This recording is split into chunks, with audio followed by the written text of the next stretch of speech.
Good morning. Cereal siya. Jay, bibig mo. Cereal ang kanyang tsaka milk. Dalian mo na.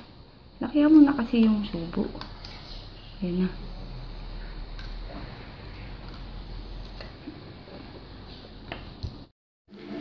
Good afternoon.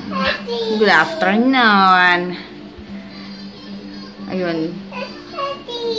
Ito si DM nagising ng 9 kasi si Papa bumangon. Hi, Mama. Hi. Ano to, tapos yun, nagising-gising. Hinayaan ko lang. Nakapikit lang ako. Paikot-ikot sa kama. Tapos yun, lagi siya dito sa dibdib ko. Parang naano yung hininga ko. Kasi ang bigat-bigat na niya. Ayun, si Papa kasi pumunta sa... Ayaw, buta. Si Papa kasi pumuntang nagpagawa ng kotse. Yung isang kotse nung... Ayan. Tapos, ayun nga, pilarehistro pala. Oo, kotse. Car. Ikot. Yun lang. Tapos, ayun, nanonood lang ako ng vlogs ni Mapi. Kakaloka naman yung mga yung mga basher talaga. Ang dami nilang alam. Yung parang below the belt na nga minsan yung mga pinagsasabi. Pero alam nyo yun, wala naman silang alam sa buhay ng tao. Buhay ng tao, diba? Kung ano-ano lang pinagsasabi, kung ano lang naman yung napapanood nila, pinapalala nila. Alam nyo yun? Kasi si Mapi nag-vlog siya about sa 12 years nila, bakit ganon, na tumagal sila. Tapos yun, may nakwento lang si Mapi about sa nangyari sa kanilang pagsubok ni Froggy. Tapos yun, may isang basher na kung makahusga naman, wagas. Grabe talaga. Sa channel ko rin meron ganon na kung makahusga, wagas, hindi naman nila din ako kilala. Kung ano lang nakikita nila sa ilang minuto na yun, ayun, makajudge na nila agad. Ay, nakakaano lang. Nakakaano lang kasi parang, ba't hindi na lang kasi sila manood? O sige, tatanggap kami ng negative. Oo, negative comments. Pero, sana wag lang naman ng below the belt. Mag-comment sila, yung alam nila. Ay, hindi kasha. Superman daw. Yan, oh, Superman. Doon kalipad ka. Ulo! Ayun, diba? Nakakaano lang. Pero okay lang. Hindi mo talaga mapiplease ang mga tao kung gustong magsabi ng gano'n. Pero wag naman sana, diba? Below the belt. Kilalanin muna nila yung tao bago magsalita. Oo. Ay, Superman daw. Ayun, nag-ano na ako. Wait lang, baby. Luluto na ako. Oh. Ayun, oh. Superman. Sige, later na lang. Ayan, ito ang lunch ko. Mamaya luluto ko para matigas. Hi. Yan.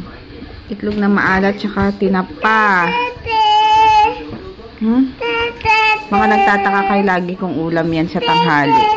Ganyan talaga ang ulam ko sa tanghali. Paggabi ako nagluluto. Ayun. Tapos, banana bread.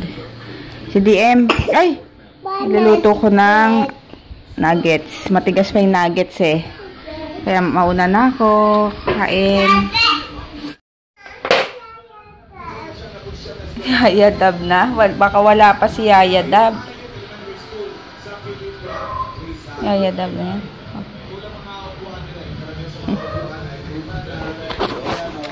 Sana nandyan na si Yaya Dab. Kasi kahapon wala eh. Hindi siya, ba? Ay! Masaya si Mama? Ay, wala pa si Kuya. Mamaya pa, magtutupa lang pala. Si Papa nandun pa rin sa gawaan ng aircon. Oo, for. Watch na. Sumasakit yung ano ko. Ay, no, baby. Ayun na, hanap mo na din. Sumasakit yung tahi ko. Diba, CS kasi ako. 2 times akong na-CS. Sumasakit. parang nahihina ako pag ganito. Ang sakit. Ayan na. Sana nandyan. Color. Ayan na.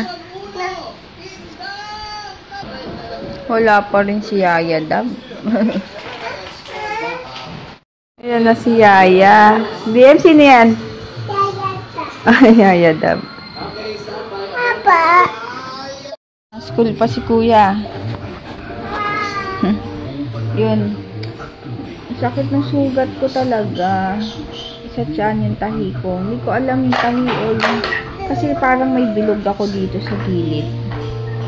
Sa gilid ng tahi. Natatakot ako. Kasi sabi ni Papa patignan daw. Kasi nanghihina kasi ako pag ano.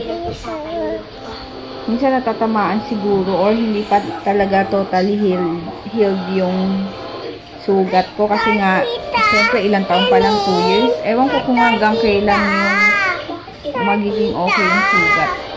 Eh, 2 CS na ako, diba? Ito na naman, nangaagaw na naman ng cellphone. Pep. Si Lisa. Pag dito na, si ano, wait lang baby, si Daisy. Si Daisy nag-ukay. Nainggit tuloy ako, nakakamiss. Hindi na kasi ako nagpupunta dun sa ukayan. Nakakamiss mag-ukay. Ano? Nakakamiss mag-ukay. Yes, baby. Wow! Kaya yung buhok. Wow! Wow! Ay! Ito mo yung hair mo, oh. What? Bakit ganyan yung hair? Gawaan mo yung tulay. Ay, tulay. Oo nga. Wait. Tapos ito yung mga poste ng LRT. Kaya nakadagbayan pala. Mapagyan na yung malayo. Mama doon dapat. Yan. Always traffic. Marcos Highway. Traffic.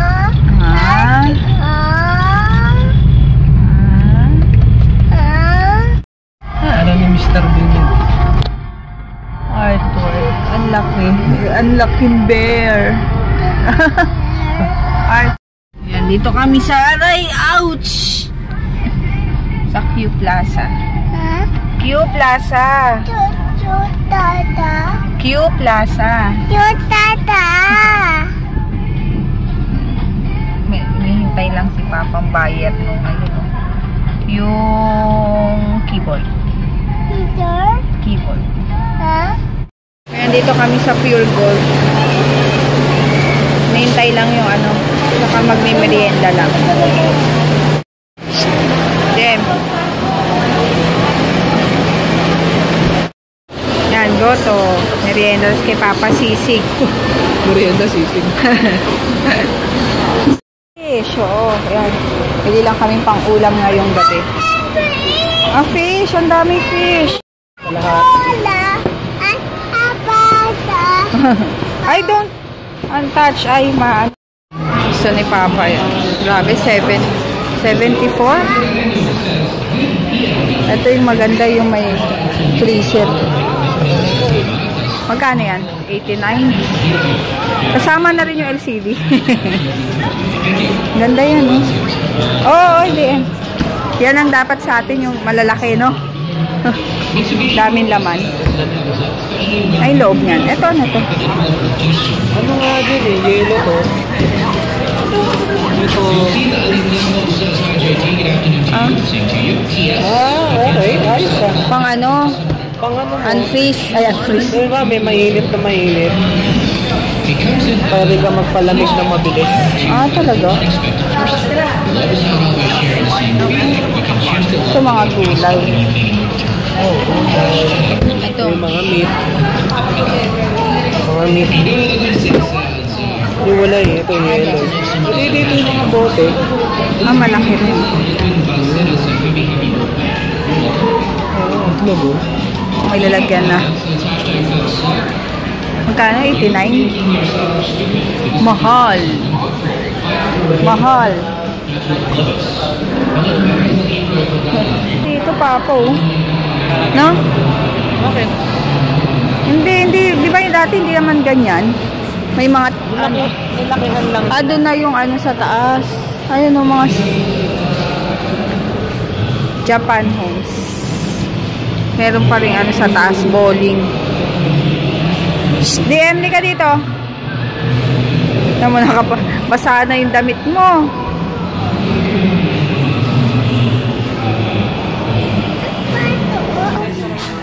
Ano ito? Pambalay. Pambalay. Shoes. Oo. Ay, ka-DM daw, Papa. Mura ah. 2.8 lang ah. Pangit yung gaya ilalim. 2.8. Yung mga gaya. Yung size 12 eh. Ay, hindi. Mag-take out lang kami ng McDo fries kay Kuya. Para kay Kuya. Si Enrique Hill na pala yung ano. Mrs. ang ano lang, BFF Shake, fries, shake. yung merong ano, float. And merienda fries and yan. Ang tawag dyan? Coke float. That's it. And lulutuin ko is ano ni JJ.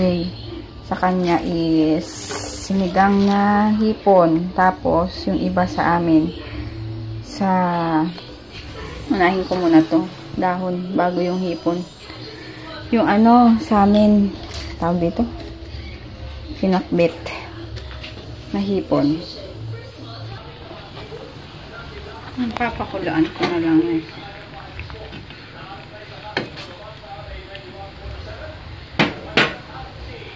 Magluluto na ako ng pakbet.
Na akong magluto. Upo lang muna bago kumain at sakit ng likod ko. Assignment muna tayo bago kumain. Jay. Ang si DM yan. Hindi pwede yan. Cook yan. Yan yung drawing niya. Lagay mo ano? DM. Lagay mo. Usok na. Ang dami usok. O pangalan mo. Tapos tapos na tong iba. Ayan. Kain. Ito na yung ulam na pakbit. Tapos kay JJ itong sinigang na hipon. Kaya hindi naman kumakain ng gulay. O sa DM. Ano eat mo? Ulam sinigang. Baboy. Let's eat. Maghuhugas na ako ng bote. Sabi, yung sakit ng likod ko. Nakaka-stress si DM. Alam niyo yun, yung super sumpong na siya. Siguro inaantok na hindi niya maano yung tulog niya. Grabe. Kaya nga, buti andito si Papa. Sabi ko nga sa kanya. Yun yan ang nangyayari pag magluluto ako, tas ako lang, tas wala pa siya. Ganyan. Mas ano pa nga ngayon eh. Medyo hindi pa ganun katindi. Sabi ko sa kanya. Grabe. Gusto ko natapusin tong mga ginagawa ko at para makahiga. Super sakit ng likod ko. Yun lang. Sige, tapusin ko muna to para mamaya. Yun. Later na lang. Ayan, tapos na ako. Ayun, mag-good-night na kami para ma-edit ko na rin at ayun, hindi na masyado late. Ang sakit ng likod ko. Good night na, baby. Good night na muna.